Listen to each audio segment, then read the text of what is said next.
नाज़रीन, अगर पाकिस्तान में कोई पैसा बनाता है तो वो है पीएसएल। हाँ, शायद इतना भी नहीं कि कुछ तो देखें, पहले तो मुझे अफोर्ड नहीं कर पाते। प्लेयर्स तो पीएसएल खेलना भी नहीं चाहते। यार जाओ, कम करो जाके जाओ। आज की वीडियो में हम बात करेंगे कि पीएसएल का बिजनेस मॉडल क्या है और इससे पैसे कैसे जनरेट किए जाते हैं। पीएसएल 10 8 अप्रैल से शुरू होने जा रहा है, जिसमें 6 टीमें आमने सामने होंगी। ये एक अलग बहस है कि पीएसएल के ड्राफ्ट में सारे फॉरेन खिलाड़ी चले हुए कारतूस थे और पीएसएल का स्टैंडर्ड कहाँ जा रहा है। पीएसएल 10 में जीतने वाली टीम को 14 करोड़, जबकि रनर्स अप को 5 करोड़ 60 लाख रुपए दिए जाएंगे। और ये रकम बिल्कुल ऐसे है जैसे कि ऊँट के मुंह में जीरा। 2018 में मुल्तान सुल्तान को पीएसएल में लॉन्च किया गया था और इस वक्त उसकी कीमत 41.5 मिलियन डॉलर्स थी, यानी कि 1100 करोड़ रुपए। इस वक्त सबसे महंगी टीम कराची किंग्स की थी, जिसकी मालियत 56 मिलियन डॉलर्स यानी कि 1600 करोड़ रुपए थी। अब उन टीमों ने 1400 करोड़ का क्या अचार डालना है। ये बात बिल्कुल ऐसे है कि हाथी के दांत खाने की ओर और दिखाने की ओर। तो आज हम खाने वाले दांतों के बारे में बात करेंगे, यानी कि पीएसएल के बिजनेस मॉडल पर। लेक्सिकोनिया में आपका खैर मकदम। पीएसएल का आगाज़ 9 सितंबर 2015 को हुआ और इसमें 5 टीमें शामिल थीं। पीसीबी ने इस इवेंट को यूएई में ऑर्गेनाइज़ किया क्योंकि इंटरनेशनल टीम्स उस वक्त पाकिस्तान में नहीं आती थी।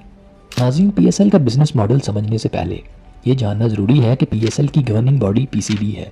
और ये बात भी समझ लें कि पीसीबी एक प्राइवेट एंटिटी है, यानी इसका गवर्नमेंट से कोई लेना देना नहीं। वो अलग बात है कि हुकूमत का इन्फ्लुएंस इसमें रहता ही है। टॉपिक की बात करें तो पीएसएल ऑर्गेनाइज कराने की जिम्मेदारी है पीसीबी की। इसके अलावा 3 मेन कंपोनेंट्स हैं। फर्स्ट, ब्रॉडकास्टर्स जो आपको टीवी पर मैचेस दिखाते हैं। सेकंड, पीएसएल टीम्स जिसको कोई प्राइवेट कंपनी या कोई शख्स कंट्रोल करता है। थर्ड, स्पॉन्सर्स जो कि प्राइवेट कंपनीज होती हैं और पीएसएल और टीम्स को स्पॉन्सर करती हैं। इनके एड्स आप टीवी पर भी देखते हैं। और चौथा कंपोनेंट आप पीसीबी को कह सकते हैं, जो कि गवर्निंग बॉडी है। और पीसीबी के लिए पैसा बनाने के 2 सोर्सेज हैं। स्पॉन्सर्स जो पीएसएल कराने के लिए खुला पैसा देते हैं। ये भी 2 किस्मों के होते हैं। एक जो कि टाइटल स्पॉन्सर्स होते हैं। आपने ये नोट किया होगा कि जब भी पीएसएल का नाम लेते हैं तो इसके साथ एचबीएल पीएसएल लगाते हैं और एचबीएल ही टाइटल स्पॉन्सर्स हैं। आईपीएल में टाटा आईपीएल या वीवो आईपीएल होता है। ये एचबीएल और टाटा ही टाइटल स्पॉन्सर्स हैं और इस टाइटल स्पॉन्सर बनने के लिए ब्रांड्स अंधाधुंध पैसा देते हैं।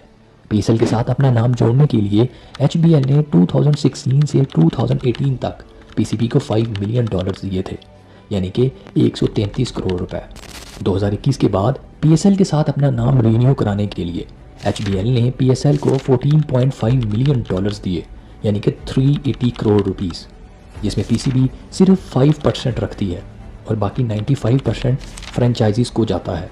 इसके अलावा पीसीबी के ऑफिशियल स्पॉन्सर्स भी होते हैं जो पीसीबी को अलग अलग चीज़ों को स्पॉन्सर करने के लिए पैसे देते हैं। जैसा कि आपने देखा होगा कि ग्राउंड के अतराफ में बहुत सारे ब्रांड्स के इश्तहारात लगे होते हैं। बिलबोर्ड्स और स्कोर बोर्ड्स पर भी स्टिकर्स लगे होते हैं। इस तरह जब आपको छक्का लगाए, अच्छा कैच पकड़े या विकेट ले तो commented catch of the match कहकर पुकारते हैं। इसके अलावा वक्फे के दौरान ओसाका बैटरी की दौड़ें भी लगवाई जाती हैं। इन सब से पीसीबी को 500 करोड़ से ज़्यादा का रेवेन्यू जनरेट होता है। इसके बाद आते हैं दूसरे सोर्सेज जो कि ब्रॉडकास्टर्स हैं। अब पीएसएल किसी न किसी टीवी चैनल पर तो दिखाई जाएगी, तो किस चैनल पर दिखाई जाएगी? हर चैनल कहता है कि हमारे चैनल पर दिखाए, तो इस पर पीसीबी ब्रॉडकास्टर्स को राइट्स देता है, जिससे पीसीबी को अच्छे खासे पैसे मिलते हैं। 2021 से 2023 तक पीसीबी ने ये राइट्स ए स्पोर्ट्स और पीटीवी स्पोर्ट्स को दिए थे और इससे पीसीबी ने 24 मिलियन डॉलर्स यानी कि 635 करोड़ रुपए बनाए। इन राइट्स में 2024 और 2025 में 41% इजाफा हुआ, यानी कि 900 करोड़ रुपए पीसीबी ने 2024 और 2025 में कमाए। अब सवाल ये है कि टीवी चैनल्स इतना पैसा खर्च कर रहे हैं तो ये पैसा बनाते कैसे हैं? तो आपको ये पता हो कि वो ना सिर्फ अपने पैसे रिकवर करते हैं बल्कि अच्छा खासा कमाते भी हैं। अगर किसी कंपनी ने मैच के दौरान अपना ऐड दिखाना है तो इसको 10 सेकंड के 20 लाख रुपए देने पड़ते हैं। अब एक पीएसएल टीम के पर्सपेक्टिव से देखें। एक टीम को कोई प्राइवेट कंपनी या कोई इंसान ओन करता है। 2015 में 5 टीम्स लॉन्च हुई थी जिसकी टोटल कॉस्ट 930 मिलियन डॉलर्स यानी कि 2470 करोड़ रुपए थी और इस वक्त सबसे महंगी टीम कराची किंग्स की थी जिसकी कॉस्ट 26 मिलियन डॉलर्स यानी कि 690 करोड़ रुपए थी। और 2018 में छठी टीम को लॉन्च किया जाता है जो कि मुल्तान सुल्तान थी, जिसकी टोटल कॉस्ट 41.6 मिलियन डॉलर यानी कि 1100 करोड़ रुपए थी।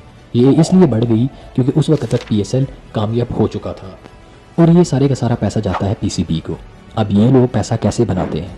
सबसे पहले अच्छा खासा प्रॉफिट PCB इनको देता है। इसके अलावा इनको भी स्पॉन्सर्स मिलते हैं।